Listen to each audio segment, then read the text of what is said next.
तो कैसे Robert Downey junior बना होमलेस से दुनिया का सबसे बड़ा सुपरस्टार। तो कहानी शुरू होती है आरडीजे से। ये अभी 5 साल का है और ये मोस्टली न्यूयॉर्क में ही रहता है और उसके पापा हॉलीवुड में काम करते हैं, जो कि छोटी इंडिपेंडेंट पिक्चरें बनाते हैं, कुछ कुछ हमारे अनुराग कश्यप की तरह। और आरडीजे के पापा शायद बेबी सीटर का खर्चा नहीं करना चाहते थे, तो वो उसे अपनी फिल्मों में ही ले लिया करते थे। तो एक दिन 1971 में कुछ ऐसा होता है कि उसकी लाइफ ही पूरी बदल जाती है। उसके पापा 6 साल की उम्र में उसे पाउडर देते हैं, नशे वाला पाउडर, क्योंकि उसके पापा खुद ही एक नशेड़ी थे और शायद उनसे देखा नहीं गया होगा कि उन्हें का बेटा मजे नहीं ले पा रहा है। तो इसी वजह से उनके घर में पाउडर और शराब का मेला लगा ही रहता था और धीरे धीरे वो ये सब रॉबर्ट को हर रोज ही देने लगते हैं। तो रॉबर्ट के लिए नशा उतना ही पुराना है जितना हमारे लिए दही पराठा। 80 के दशक तक आरडीजे जवान हो चुका था, लेकिन वो खुद भी एक नशेड़ी बन ही चुका था। उसके बावजूद वो इतना कमाल का एक्टर था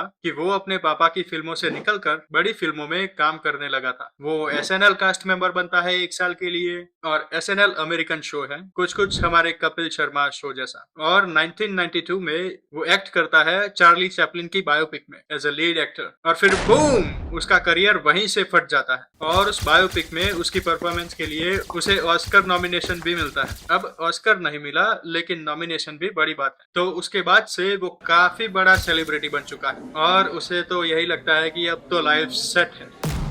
लेकिन 90s के दशक में जब रॉबर्ट 30 साल का था, तब वो खुद ही सब काम बिगाड़ने लगा था। उसे पहले से पाउडर की लत तो थी ही, ऊपर से उसने हेरोइन और क्रैक भी शुरू कर दिया था। नशा इतना ज्यादा बढ़ गया था कि वो बिल्कुल ही बेकाबू होने लगा था। जैसे 1996 में एक दिन वो गाड़ी चला रहा है पूरी तरह से नशे में डूब के, और पुलिस उसे पकड़ती है क्योंकि शायद वो गाड़ी ठीक से नहीं चला रहा था। और तब पुलिस देखती है कि आरडीजे गाड़ी में पूरी तरह से बिना कपड़ों के बैठा हुआ है, कोई भी कपड़ा नहीं है उसके शरीर पे, और वो हेलिसिनेट भी कर रहा था गाड़ी। और अचानक से वो चिल्लाने लगता है, अरे चूहे चूहे, हर जगह चूहे ही चूहे हैं, चूहे चूहे।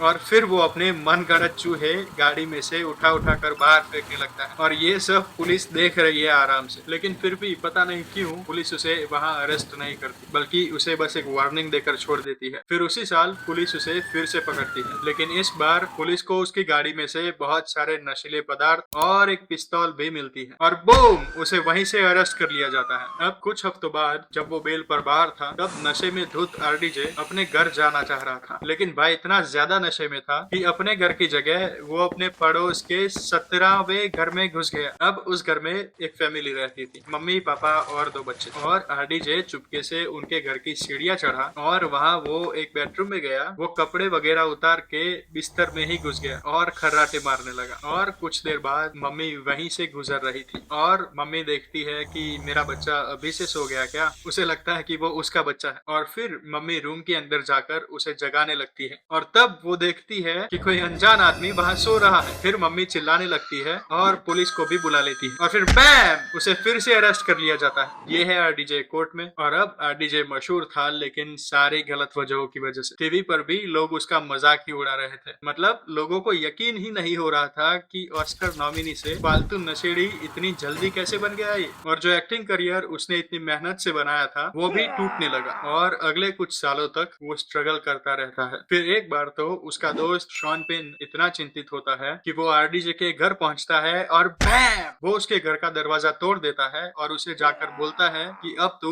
रिहैब जाएगा। और वो आरडीजे को प्राइवेट प्लेन में डालता है और उसे रिहैब सेंटर भेज देता है, जहां उसे सोबर रहना था। लेकिन कुछ ही दिनों बाद आरडीजे खिड़की से भाग जाता है और रोड पर से किसी से लिफ्ट मांगकर एयरपोर्ट तक पहुंच जाता है। वहां पहुंचकर वो अपने एजेंट को फोन करता है प्लेन की टिकट खरीदने के लिए, ताकि वो घर वापस जा पाए। और प्लेन में बैठते ही उसने अपना पीने का प्रोग्राम फिर से चालू कर दिया। फिर 1999 में आरडीजे अपना एक ड्रग टेस्ट मिस कर देता है, जो कि कोर्ट ने ऑर्डर किया हुआ था। तो बैम, उसे अरेस्ट कर लिया जाता है फिर से। फिर उसकी कोर्ट में पेशी होती है, और वो जज को कहता है कि उसे पता है कि ये जानलेवा साबित हो सकता है, लेकिन वो खुद को रोक ही नहीं पा रहा, और वहां उसे 3 साल की जेल हो जाती है। फिर 1 साल बाद वो जेल से छूट जाता है, लेकिन अब वो काफी ज्यादा स्ट्रगल कर रहा था। था। हॉलीवुड पिक्चरों में काम करने के लिए इंश्योरेंस चाहिए होता है और इंश्योरेंस कंपनीज उसे कवर नहीं करना चाहती थी क्योंकि वो बहुत बड़ा रिस्क था। उन्हें लगता था कि आरडीजे काम पर ही नहीं आएगा, उससे प्रोडक्शन स्लो हो जाएगा और स्टूडियो के पैसे बर्बाद होंगे और फिर वो बर्बाद हुए पैसे इंश्योरेंस कंपनी को चुकाने पड़ते। तो अब आरडीजे को काम नहीं मिल रहा था, पैसे नहीं थे, कर्जा चढ़ रहा था। इसी चक्कर में उसकी गाड़ी भी गई, उसका घर भी गया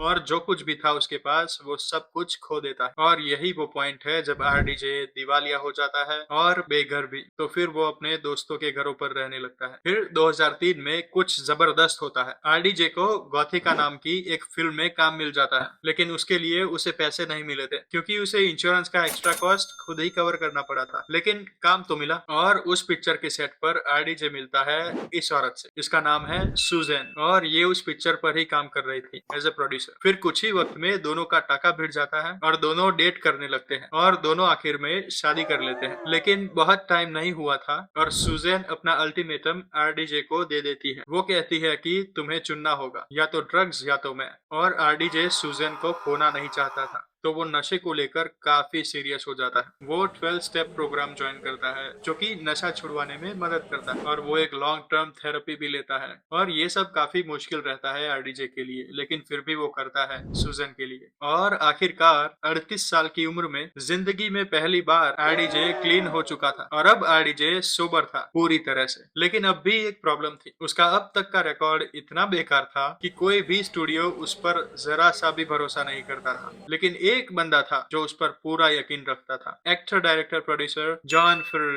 और 2006 में जॉन आयरन मैन नाम की एक पिक्चर डायरेक्ट कर रहा था और वो उसके लिए कास्ट भी खुद ही ढूंढ रहा था। और जब जॉन ने आरडीजे का ऑडिशन देखा तब उसने बोला कि यही बनेगा हमारा टोनी स्टार्क। लेकिन जैसा कि मैंने कहा, स्टूडियो को आरडीजे पर जरा सा भी भरोसा नहीं था। उनको एक नशेड़ी पर इतना बड़ा रिस्क नहीं लेना था क्योंकि ये एक बहुत ही ज्यादा बड़ा प्रोजेक्ट था। इस पर लगे थे उस टाइम के 140 मिलियन यूएस डॉलर्स, यानी अभी के इंडियन रुपीज में 1200 करोड़ से भी ज्यादा रुपए। मार्वल स्टूडियोज को लगता था कि अगर आरडीजे ने कोई गड़बड़ कर दी तो एमसीयू बनने से पहले ही खत्म हो जाएगा। लेकिन जॉन नहीं माना। उसने स्टूडियो हेड्स को कन्विंस किया कि आरडीजे ही टोनी स्टार्क है। जॉन को आरडीजे पर पूरा यकीन था और तो और अपनी सीरियसनेस दिखाने के लिए आरडीजे भी बहुत ही छोटा पेचेक एक्सेप्ट कर लेता है और फिर स्टूडियो भी मान जाता है और बूम, उसे आयरन मैन में कास्ट कर लिया जाता है। Truth is, I am Iron Man.